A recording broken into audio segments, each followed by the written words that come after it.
So hello no, ngayon ang pag-usapan natin itong tungkol sa pangangaral sa salita ng Panginoon. No? Ang mangaral sa salita ng Panginoon ay isa talagang napakagandang gawa or magagawa ng isang tao. Kasi nga, yung buhay niya, inalay niya sa Panginoon. Ayon nga sa sinasabi dito sa kasulatan, no? Sinasabi dito, napakaganda ng mga paa ng mga taong nangangaral sa salita ng Diyos. Kami dati nangangaral kami sa salita ng Diyos. No? Walang distraction yan. Hindi, sa amin lang, iwan ko sa mga kasama namin. Sa amin kasi, hindi ako nag-ano ng mga cellphone na yan, mga distraction na yan. Sa oras na mangaral ka sa salita ng Diyos, ipangaral mo ang salita ng Diyos na wala mismo at tingin-tingin ka ng mga cellphone samantalang yung kasama mo nangaral, nagsasalita ng salita ng Panginoon na ganito samantalang yung mga kasama naman na nakaharap na sa cellphone. Meron ako nakikita niyan dito sa Lapu-Lapu. Nangaral siya sa salita ng Panginoon. Mga kabataan, paano mo mapapaniwala yung mga taong listener na yung pinapangaral nyo salita ng Diyos ay totoo or seryoso kayo sa inyong ginagawa? Unang isa sa inyo mismo nangaral sa salita ng Diyos at yung iba naman ng mga kababayan at saka mga kalalakihan nagsitawanan sa kakatingin sa mga video, sa mga Facebook, sa mga TikTok or ano pa man, YouTube. Kung ako ang listener sa inyo, paano ako maniniwala? Paano nyo ako makumbinsi na babalik sa Diyos kung kayo mismo busy sa paggawa sa makamundong bagay? Mag-ingat po kayo. Sinasabi dito sa kasulatan, gawin nyong sapatos ang pangangaral ng salita ng Diyos. Pero mukhang hindi yata sapatos ang ginagawa nyo niyan. Parang nakapaa lamang kayo. Ginawa nyo nakapaa lamang. Nagtatawanan sila sa likuran. Paano nyo magiging seryoso? Gawin nyo sanang seryoso. Kaya nga, ito mga kabataan ito, hindi ko alam, no? Kung seryoso ba kayo sa paglilingkod sa Panginoon para kayong naglalaro lang. Gawin nyo sanang seryoso kasi ang hinahanap nyo, mga tupang ligaw. Inuutusan kayo ng Diyos na ipangaral o ipaabot ang kanyang mensahe doon sa mga tao para yung mga tao makakikilala sa Panginoon at babalik sila sa Diyos at magsisi sa kanilang kasalanan at sila ay malaligtas sa pamamagitan ng ating Panginoon Kristo. Kung paano nyo magagawa yan, kung kayo naman mismo, kayo mismo na nangangaral mismo naman nag-evangelize sa salita ng Diyos, hindi rin naman sumusunod sa nakasulat sa Biblia. Kung ayon dito sa sinasabi sa Biblia na ang tao na magmahal sa mundo ay hindi kayang gawin na mahalin niya ang Panginoon. Kasi nga, no one can serve two master. He who loves the world cannot love God. Yan ba yun yung English na yun? So, kailangan ingatan nyo kung kayo ay mangaral sa salita ng Diyos, gawin nyong seryoso. Gawin nyong makabuluhan.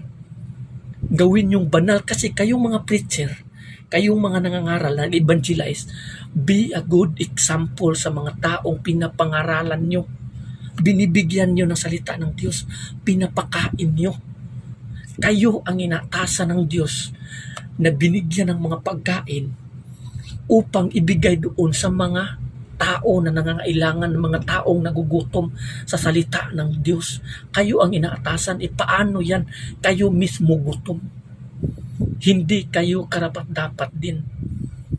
Kayo sana ang magiging example na susunod yung ibang mga kabataan, ibang mga tao. Ay, mabuti pa itong mga taong ito, nangaral sa salita ng Diyos, so may naglilingkod sa Diyos, so susunod tayo. Paano nila sasabihin yan? Paano nila na sasabihin ng mga tao, ay, babalik tayo sa Diyos kasi ito nga mga kabataan na ito, naglilingkod sa Diyos, pinangaral nila yung salita ng Diyos. Paano nila masasabi yan kung kayo mismong nangaral, kabulastugan ang ginagawa nyo? Tapos sasabihin nyo, pag uwi nyo, pagbalik nyo sa simbahan nyo, sasabihin nyo sa inyong mga pastor o sa inyong mga kasama, walang nakikinig sa amin, dinadaanan-daanan lang kami. Paano man makikinig sa inyo? Hindi kayo seryoso. Hindi kayo seryoso, hindi nyo isinasabuhay yung mga sinasabi nyo. Kayo yung mga tao na nagkakatawang karnero, pero mga lubo kayo.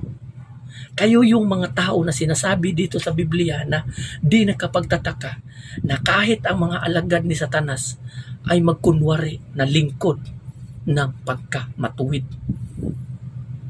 Kayo yun ang tinutumbok doon. Gawin yung seryoso ang buhay na ito.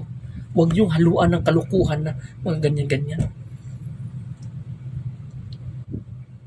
I-focus nyo ang pag-ministering sa salita ng Diyos. Ipaabot ang salita ng Diyos doon sa mga tao.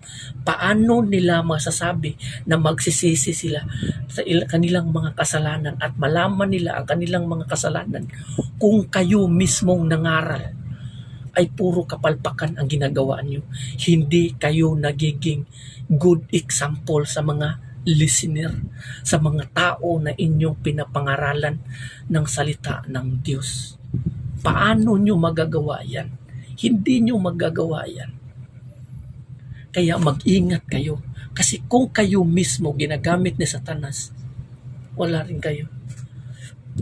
Kaya nga sinasabi doon, no, sa isang preacher, pastor ba yun na testimony in heaven and hell, sinasabi no, ministering before God is not working.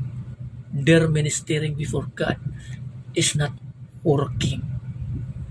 Kaya huwag kayong magtaka kung walang maiingganyo sa mga pinapangaral nyo, walang naniniwala sa inyo, walang nakikinig sa inyo, dinadanan lang kayo kasi kayo mismo hindi seryoso sa inyong pinapangaral.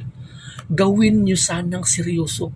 Kayo magiging example ng bawat tao according dito sa sinasabi ni Pablo kay Timoteo. Magiging example kayo sa mga kabataan, lalo na sa atin dito ngayon, sa itong henerasyon na ito na puno ng kasalanan. Alipin ng kasalanan. Ang kasalanan lalong lumalala at lumalala. Kung kayo mismo naman makasalanan, inangangaral kayo sa salita ng Diyos. Di porkit nagbabasa na kayo ng Biblia ay nangaral na kayo. Kung hindi nyo naman sinusunod, hindi ko sinasabi. Kaya, pero para sa akin, ayon nga sa sinasabi dito sa sulatan, hindi bali sa akin yun. Basta maipangaral lang nila ang salita ng Diyos, mabuti man o hindi ang kanilang hangarin. Pero gusto ko sana, i-rectify nyo ito ang pangangaralin nyo. Ang sistema sa pangangaral nyo sa salita ng Diyos. Lagi nyo tatandaan ang sinasabi, napakaganda ng mga paa ng mga taong nangangaral sa salita ng Diyos. Hanggang dito na lang, maraming salamat and bless everyone. Amen.